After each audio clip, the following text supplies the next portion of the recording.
sorry, wrong commercial. Hello, my baby. Hello, my honey. Hello, my ragtime gal. Suddenly you kissed my wife. Baby, my heart's on fire. The Legacy line is no more. But don't worry, they're just renaming it Age of the Primes and carrying on with the same theme, which is selling more up-to-date remakes of older figures, not so old figures, and even relatively new figures across several lines, although with a few new characters tossed into the mix, just to prove that they haven't completely lost their chops. Having had decent success with the Legacy line Stunticons, Hasbro has now got it into their minds to do more combiners, using the same skeleton core gimmick, and thus we are getting the Stunticons' rivals, the Aerial Bots, starting with the F-15 jet-based Air Raid, first component for the Superion Gestalt. The new Age of the Prime packaging looks a lot like the Studio Series packaging, except with Age of the Primes in the colored stripe near the bottom.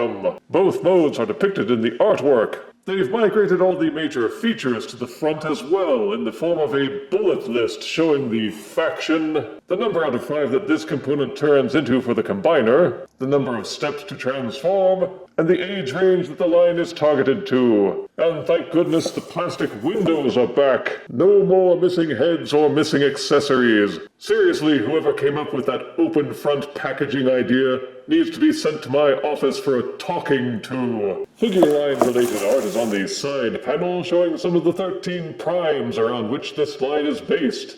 And no frills for the back panel, just photos of both modes, the number of steps repeated, and a glimpse of Superion on the other side panel. Now let's get Air Raid out of his box and see if he's an Air Raider. Age of the Primes Deluxe Air Raid comes with an instruction booklet.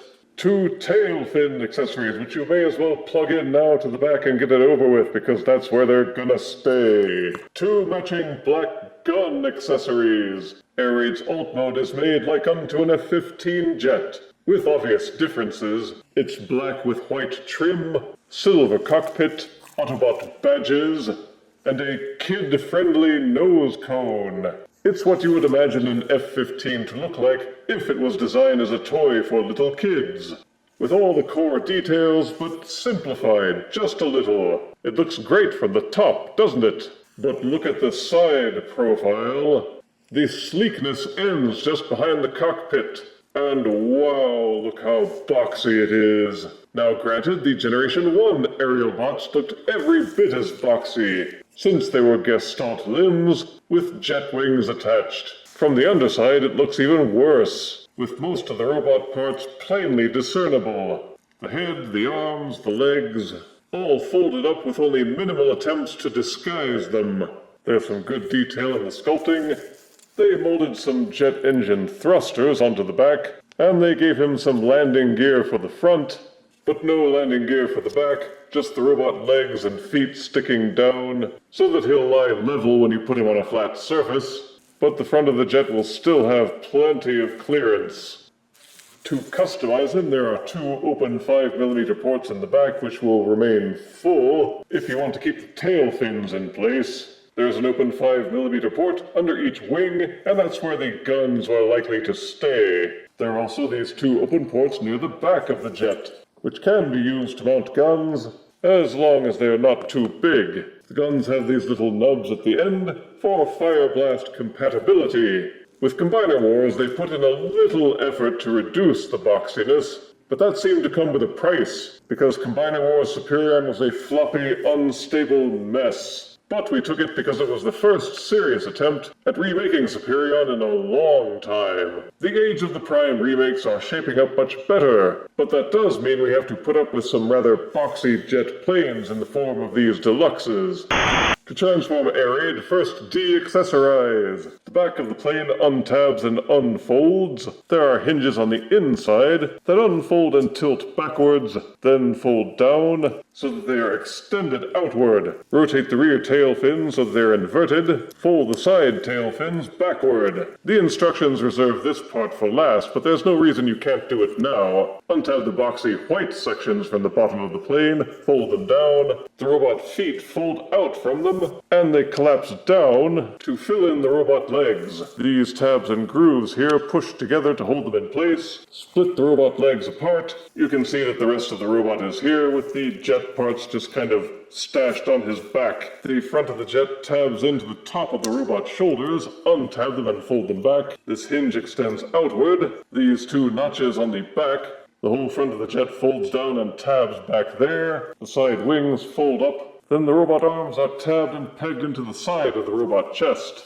Untab and fold them out. Fold down the landing gear to finish his chest. Turn the head around and fold out the robot fists. It's a matter of personal choice if you want to leave the wings folded in or out. I like them folded back and out of the way. Also a matter of personal preference is the nose cone. It has this double folding hinge set inside it. You can leave it folded up and locked like this, which is what the instructions say to do, but you can also tilt it backwards and use the double hinge to collapse it and reduce its profile. Yes, it sticks out towards the back a little bit if you do it that way, but it's either that or it sticks up above his head. The robot mode is a much better approximation to the old 80s animation model. The colors are prominently black and white, with much more white visible now, red on his chest, and some silver highlights, and a lot of sculpted detail. The fold-out Combiner Wars peg is there no longer, only simulated with the colors and the molding. Overall, it proportions much better than Combiner Wars did, and it feels more solid. Air Raid has the distinctive crests on either side of his bald pate,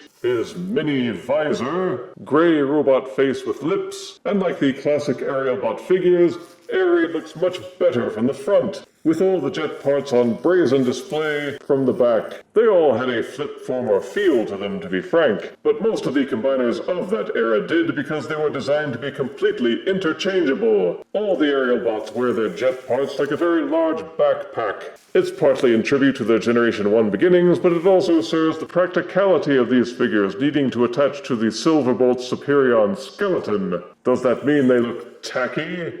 Not really, because I've seen other recent non-combining deluxes which seemed equally kibbly. For customization, you can place the weapons in either one of his hands. They can still tab onto the underside of each wing. And if you pull out the tail fins, you can put weapons in the ports back here as well. Air Raid has a ball-socketed head. The neck is also hinged for tilting backwards. Each shoulder has a hinge and swivel, which will allow them to rotate and square up and down. There's a lower bicep swivel, jointed elbows. The fists will fold in and out. Full waist rotation, universal hips, which will swing forwards, backwards, in and out. Upper thigh rotation, bendable knee joints. The ankles will tilt forwards and also swivel inward. The wings on his back fold in and out, as well as the lower tail fins, and the back tail fins can be rotated. The joints all feel nice and tight. It holds poses well, and balances decently with the heel spurs and ankle hinges, and feels to be a genuine improvement.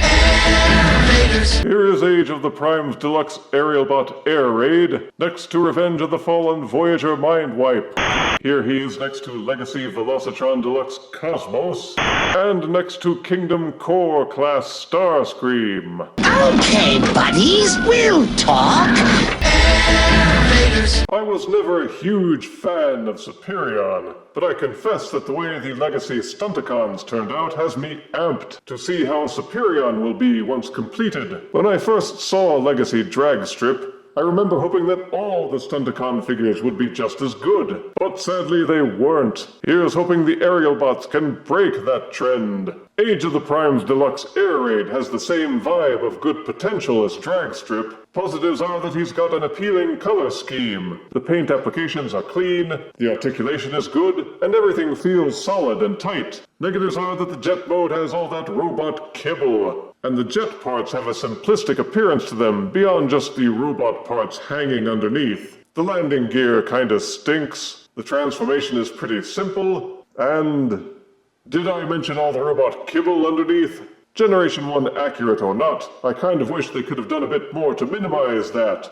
In the end, the decision to buy this figure will depend on two factors. If you're a Generation 1 purist, then you'll think it's great. If you are hoping for a hugely sophisticated revamp, then you will find only disappointment. As not all the components for the Gestalt are available, Superion's review will have to wait. But in the meantime, I give Age of the Primes Deluxe Air Raid 7 out of 10 deaths. 'Cause it don't matter that he's black and white. If you refuse me, honey, you lose me, then you'll be left alone. Oh, baby, tell them all, and tell me I'm your